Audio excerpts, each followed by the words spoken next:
Good morning, you absolute first-class legends. It's a beautiful day. I haven't had my coffee yet, so I need to get some mojo.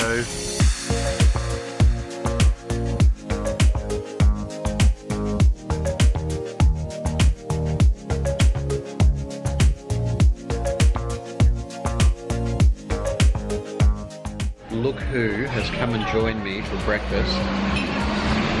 My little wingman. He's supposed to be going to sleep right now, but he ain't sleeping. Hello. Welcome. You've got to go back to sleep, little one. Yeah, you need to go back to sleep. Why are you still awake? He's poking his tongue out at you. He's like, stuff you. Jack hasn't shat for like 2 days. Like 2 days he hasn't done a poo for. So apparently Hannah was just saying that he's done a volcanic eruption. So if I'm going through this, you guys are coming with me. It was so loud, like, when you... Oh, it stinks. Here we go. Good job. Oh! Oh my god. I never want to see this again. It's destroyed me. It's up his legs. Where? It's everywhere. It is a beautiful Friday afternoon here in Melbourne. And I'm on the long haul trucker. My gears are slipping. So I'm going to show you guys in this vlog today how to fix your gears up using a couple of simple tools and a bicycle mechanic. Come with me, I'm not really asking. We'll get away to a place where we don't know. About to see the world in action, what we can be, life with no distractions. We'll get away, this is what we waited for. There's a couple things that could be going on before you even start to tune it. If the chain and cassette's worn, that's one, and maybe chain rings. If your gear cables are old and rusty, they need to be replaced.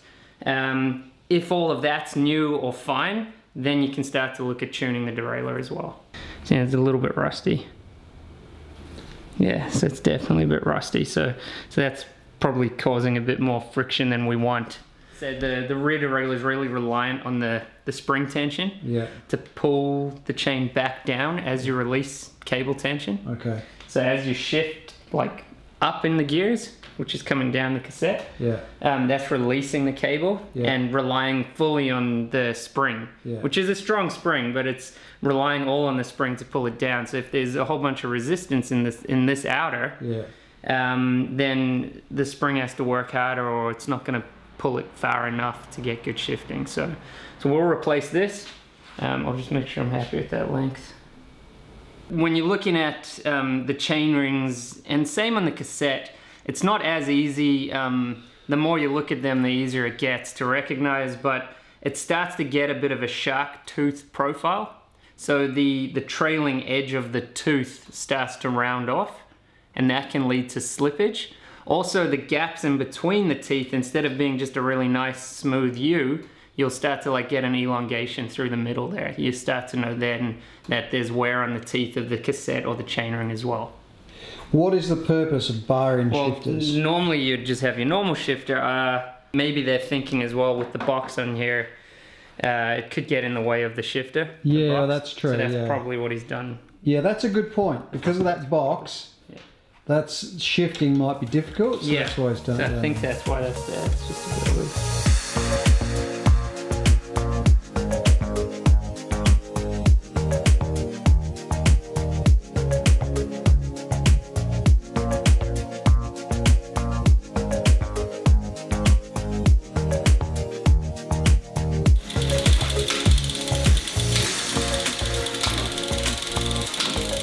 A few of you have been anticipating the Plasti Dip video. Shaun and I are still doing that. This is actually the bike here, so we're putting it together now. It's pretty much all together. We just need to do a few little bits and pieces, put the brake levers on, put an internal Di2 battery. But as you can see, it is coming along nicely. because that was quite dirty, and I siliconed it. Yeah. And then it sort of came up a bit better. You know? So, but it looks great. Considering we both had no experience. Yeah. And never used the product.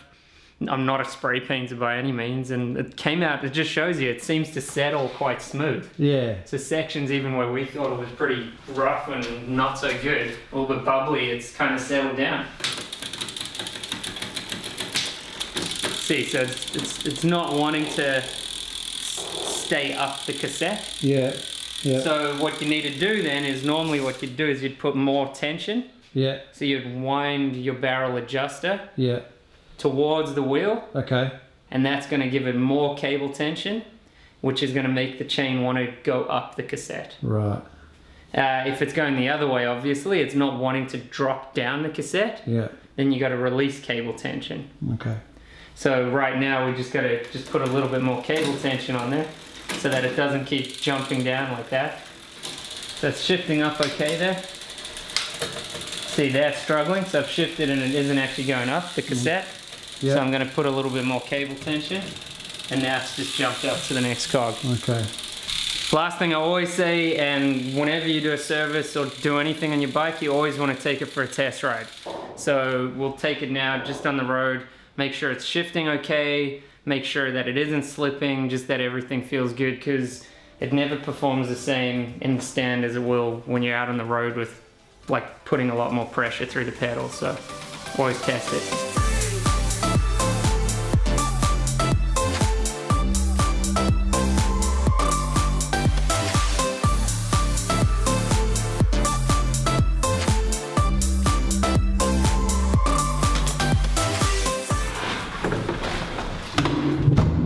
Okay, Hannah is down the road.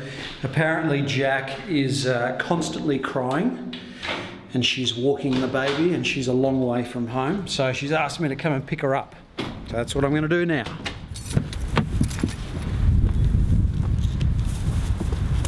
Hannah gets super stressed when the baby cries, so she can't handle it. She almost cries herself. So I better get down there really quick, because she'll be really, really flipping out at the moment. To the rescue. How is he? He's had enough.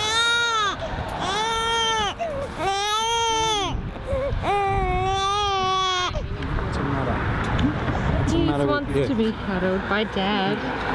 What's the matter? What's the matter? Oh, Look how he tries to tell you. oh, Bubba. Oh, Bubby. Has he been psycho? No, he hasn't been psycho, but the kid just doesn't like to sleep. He did not, like, he does not sleep. He sleeps for about half an hour, that's it. And then he's like awake and tired.